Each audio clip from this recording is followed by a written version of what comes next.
യുഎഇയിലെ Indian പ്രവാസികളുടെ passport visa councillor സർവീസുകളുമായി ബന്ധപ്പെട്ട് ചില സാങ്കേതിക പ്രശ്നങ്ങൾ ഉണ്ട് എന്നുള്ള ഒരു കാര്യം എല്ലാവർക്കും അറിയാവുന്നതാണ്.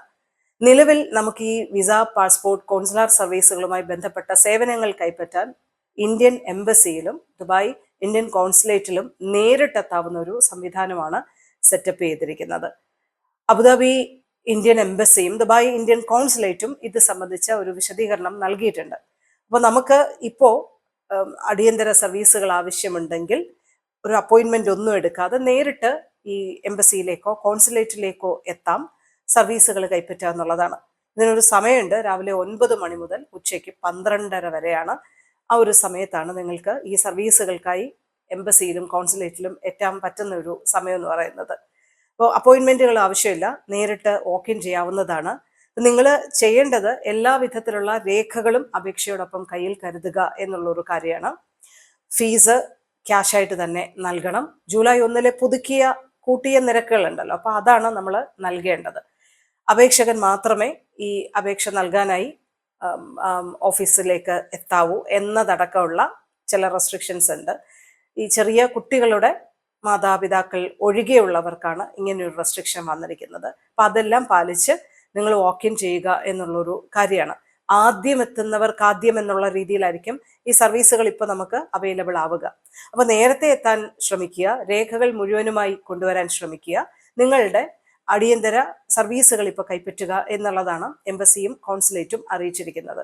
സാധാരണഗതിയിൽ നമുക്ക് ഒരു തരത്തിലുള്ള തടസ്സങ്ങളും ഉണ്ടാവാതെ ജൂലൈ 1 മുതൽ അൽഹിന്ദ് ട്രാവൽ ആൻഡ് ടൂർസ് കൈകാര്യം ചെയ്യേണ്ട പാസ്പോർട്ട് വിസ കോൺസുലർ സർവീസുകളാണ് ഇപ്പോൾ ഇന്ത്യൻ എംബസിയും ദുബായ് കോൺസുലേറ്റും കൈകാര്യം ചെയ്യേണ്ട തരത്തിലേക്ക് നീങ്ങിയിരിക്കുന്നത്. അപ്പൊ എന്തുകൊണ്ടാണ് BLS ഇന്റർനാഷണലിൽ നിന്നും അൽഹിന്ദിലേക്ക് ഈ സ്മൂത്ത് ട്രാൻസിഷൻ നടക്കാതിരുന്നത് എന്നുള്ളൊരു സംശയം പലർക്കും ഇപ്പോൾ ഉണ്ടാകും. അതിന്റെ കാരണമായിട്ട് പ്രധാനമായിട്ട് പറയുന്നത് ഡൽഹിയിൽ നടക്കുന്ന ഒരു നിയമ പോരാട്ടമാണ്. അപ്പോൾ ഒരു ലീഗൽ ടെൻഡർ വഴിയാണല്ലോ അൽഹിന്ദിന് ഇതുമായി ബന്ധപ്പെട്ട സർവീസുകളൊക്കെ ലഭിച്ചത്. അപ്പൊ ആ ടെൻഡറിൽ പങ്കെടുത്ത 2 കമ്പനികൾ തങ്ങളെ അയോഗ്യരാക്കിയതിന്റെ മാനദണ്ഡം ക്ലാരിഫൈ ചെയ്യണം എന്നാവശ്യപ്പെട്ടുകൊണ്ട് കോടതിയെ സമീപിക്കുകയായിരുന്നു. ആദ്യം ഡൽഹി ഹൈക്കോടതിയെയും പിന്നീട് സുപ്രീം കോടതിയെയും. സുപ്രീം കോടതി അത് വീണ്ടും ഡൽഹി ഹൈക്കോടതിക്ക് കൈമാറുന്ന അവസ്ഥയുണ്ടായിട്ടുണ്ട്. അപ്പൊ ആ കേസിൽ ചില ഹിയറിങ്ങും കാര്യങ്ങളും ഒക്കെ നടക്കുകയാണ്. അത് അന്തിമമാകുന്നത് വരെ സ്റ്റാറ്റസ് കോ തുടരാൻ, നിലവിലെ സ്ഥിതി എന്താണോ അത് തുടരാനാണ് കോടതി ആവശ്യപ്പെട്ടിരിക്കുന്നത്. അപ്പൊ അതുകൊണ്ടാണ് ഇപ്പൊ ഈ ഒരു ടെക്നിക്കൽ പ്രശ്നങ്ങൾ ഉണ്ടായിരിക്കുന്നത്. അത് ഉടൻ പരിഹരിക്കപ്പെടും എന്നാണ് പ്രതീക്ഷ. എന്തായാലും അതുവരെ UAEയിലെ ഇന്ത്യൻ മിഷനുകളായിരിക്കും നമ്മുടെ അടിയന്തര പാസ്പോർട്ട് വിസ കൗൺസിലർ സർവീസുകൾ നൽകുക. അപ്പോൾ രാവിലെ 9 മണി മുതൽ ഉച്ചയ്ക്ക് 12:30 വരെയുള്ള സമയത്ത് നേരെ വോക്ക് ഇൻ ചെയ്യുക, സേവനം കൈപ്പറ്റുക. അപ്പൊ പരിമിതമായിട്ടുള്ള അളവിലാണ്. അപ്പൊ അക്കാര്യം ഓർമ്മ വേണം. ആദ്യം എത്തുന്നവർക്ക് ആദ്യം എന്നുള്ള രീതിയിലായിരിക്കും നമുക്ക് സർവീസുകൾ അവൈലബിൾ ആവുക. അതാണിപ്പോൾ പാസ്പോർട്ട് വിസ കൗൺസിലർ സർവീസുകളുമായി ബന്ധപ്പെട്ട് നമുക്ക് പറയാനുള്ള പ്രധാനപ്പെട്ട കാര്യം. ഒരു ദിവസം ഏകദേശം ഒരു 1700-ലധികം അപേക്ഷകൾ തന്നെ കൈകാര്യം ചെയ്യാറുണ്ട് ഈ പാസ്പോർട്ട് വിസ കൗൺസിലർ അപേക്ഷകളുമായി ബന്ധപ്പെട്ട്. 1.58 ദശലക്ഷമൊക്കെയാണ് 2002 മുതൽ 2024 വരെയുള്ള ഒരു കാലയളവിൽ UAEയിലെ ഇന്ത്യൻ മിഷനുകളുമായി ബന്ധപ്പെട്ട് ഇത്തരം അപേക്ഷകളുടെ കാര്യത്തിൽ ഉണ്ടായിരിക്കുന്നത്. വലിയ തിരക്കാണ്.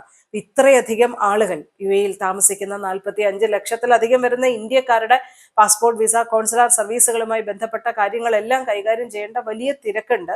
അപ്പോൾ കൃത്യമായ സേവനം ഈ ഒരു കാലയളവിൽ ലഭിക്കണമെന്നുണ്ടെങ്കിൽ നേരത്തെ എത്തി അതുമായി ബന്ധപ്പെട്ട നടപടികൾ പൂർത്തിയാക്കുക എന്നുള്ളതാണ് നമുക്ക് മുമ്പാകെയുള്ള ഏക വഴി. ഈ നിയമ പോരാട്ടം അവസാനിച്ച് അൽഹിന്ദ് അതിനുശേഷം ചുമതല ഏറ്റെടുക്കാൻ കഴിയും എന്നുള്ള പ്രതീക്ഷയിലാണ്. 16ഓളം കേന്ദ്രങ്ങളാണ് അൽഹിന്ദ് UAEയിൽ ഉടനീളം സെറ്റ് ചെയ്തിരിക്കുന്നത്. അൽഹിന്ദുമായി ബന്ധപ്പെട്ട സർവീസുകൾ ആരംഭിക്കുമ്പോൾ പിന്നീട് നമുക്ക് നേരിട്ടെത്തി ഇത്തരം സെന്ററുകളിൽ നിന്ന് കാലതാമസം ഇല്ലാതെ സേവനങ്ങൾ കൈപ്പറ്റാവുന്നതുമാണ്. കൂടുതൽ വിവരങ്ങൾക്കും അപ്ഡേറ്റുകൾക്കായി UAE മിഷനുകളെയാണ് നമ്മൾ ഉറ്റുനോക്കേണ്ടത്. അവർ കൃത്യമായിട്ട് അപ്ഡേറ്റ് ചെയ്യുകയും ചെയ്യും. അപ്പം നിലവിൽ ഇതാണ് ഈ സാങ്കേതിക പ്രശ്നമാണ് ഒരുപാട് ആളുകൾക്ക് ചില ബുദ്ധിമുട്ടുകളൊക്കെ ഉണ്ടാക്കുന്നത്. ഈ വർഷം ആദ്യം ഏർപ്പെടുത്തിയ ചില റെസ്ട്രിക്ഷൻസും കാര്യങ്ങൾക്കും ഒക്കെ ശേഷം ദുബായിലെ 2 പ്രമുഖമായ കത്തോലിക്ക പള്ളികൾ പൂർണ്ണമായി തുറന്നു കൊടുത്തിരിക്കുന്നു എന്നുള്ള ഒരു കാര്യം നമുക്ക് അപ്ഡേറ്റ് ചെയ്യാനുണ്ട്. ഔദുമേത്തയിലെ സെന്റ് മേരീസ് കത്തോലിക്ക പള്ളിയും ജബൽ അലിയിലെ സെന്റ് ഫ്രാൻസിസ് അസീസി കത്തോലിക്ക ചർച്ചുമാണ് 100% ഈ ഇടവക ആക്ടിവിറ്റികൾക്കായി തുറന്നു കൊടുത്തിരിക്കുന്നതെന്നാണ് പറഞ്ഞിട്ടുള്ളത്. നേരത്തെ ചില റെസ്ട്രിക്ഷൻസും കാര്യങ്ങളും ഒക്കെ ഏപ്രിലിൽ ഏർപ്പെടുത്തിയിരുന്നല്ലോ, അതെല്ലാം നീക്കിയിട്ടുണ്ട്. വിശ്വാസികൾക്ക് എല്ലാ വിധത്തിലുള്ള ചർച്ച ആക്ടിവിറ്റികളിലും പങ്കെടുക്കാം എന്നാണ് ഇപ്പോൾ അറിയിച്ചിരിക്കുന്നത്. അപ്പോൾ അക്കാര്യവും നമ്മൾ അറിയിക്കുകയാണ്. അജ്മാനിലെ ടാക്സി നിരക്കുകളിൽ കുറവ് വന്നിട്ടുണ്ട്. അജ്മാൻ ട്രാൻസ്പോർട്ട് അതോറിറ്റിയാണ് ഇതുമായി ബന്ധപ്പെട്ട തീരുമാനം അറിയിച്ചിരിക്കുന്നത്. അപ്പൊ ജൂലൈയിൽ കിലോമീറ്ററിന് 1 ദിർഹം 90 ഫിൽസ് ആയിരിക്കും ഈടാക്കുക. നേരത്തെ ഇത് 2 ദിർഹമായിരുന്നു. അപ്പോൾ ഒരു 10 ഫിൽസിന്റെ കുറവ് ഇക്കാര്യത്തിൽ വരുത്തിയിട്ടുണ്ട്. ജൂലൈ 1 മുതൽ ഈ പുതിയ ടാക്സി നിരക്കാണ് എമിറേറ്റിലുടനീളം ഇപ്പോൾ ഏർപ്പെടുത്തുന്നത്. ഫുജൈറ എമിറേറ്റിലെ വാദി വുറയ്യ ലോക പൈതൃക പട്ടികയിലേക്ക് നാമനിർദ്ദേശം ചെയ്യപ്പെട്ടിരിക്കുന്ന കാര്യമാണ് നമുക്ക് അപ്ഡേറ്റ് ചെയ്യാനുള്ളത്.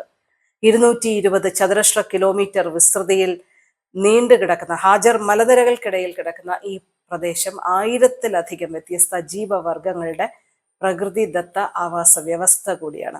ജൂലൈ 19 മുതൽ 29 വരെ ദക്ഷിണ കൊറിയയിലെ ബുസാനിൽ നടക്കുന്ന യുനെസ്കോയുടെ ലോക പൈതൃക സമ്മേളനത്തിൽ ഈ ഒരു ലക്ഷ്യത്തോടുകൂടി ഫുജൈറ പരിസ്ഥിതി അതോറിറ്റി അധികൃതർ പങ്കെടുക്കുകയും ചെയ്യും. എന്തായാലും യുനെസ്കോയുടെ ലോക പൈതൃക പട്ടികയിലേക്കാണ് വാദി വുറയ്യ നാമനിർദ്ദേശം ചെയ്യപ്പെട്ടിരിക്കുന്നത്. ചരിത്ര പ്രസിദ്ധമായിട്ടുള്ള ഒരു പള്ളി അടക്കം ഈ മേഖലയോട് ചേർന്നാണുള്ളത്. ഫുജൈറ നഗരത്തിൽ നിന്നും ഏകദേശം ഒരു 45 കിലോമീറ്റർ അകലെയായിട്ടാണ് പ്രകൃതിദത്ത വാദി വുറയ്യ സ്ഥിതി ചെയ്യുന്നത്.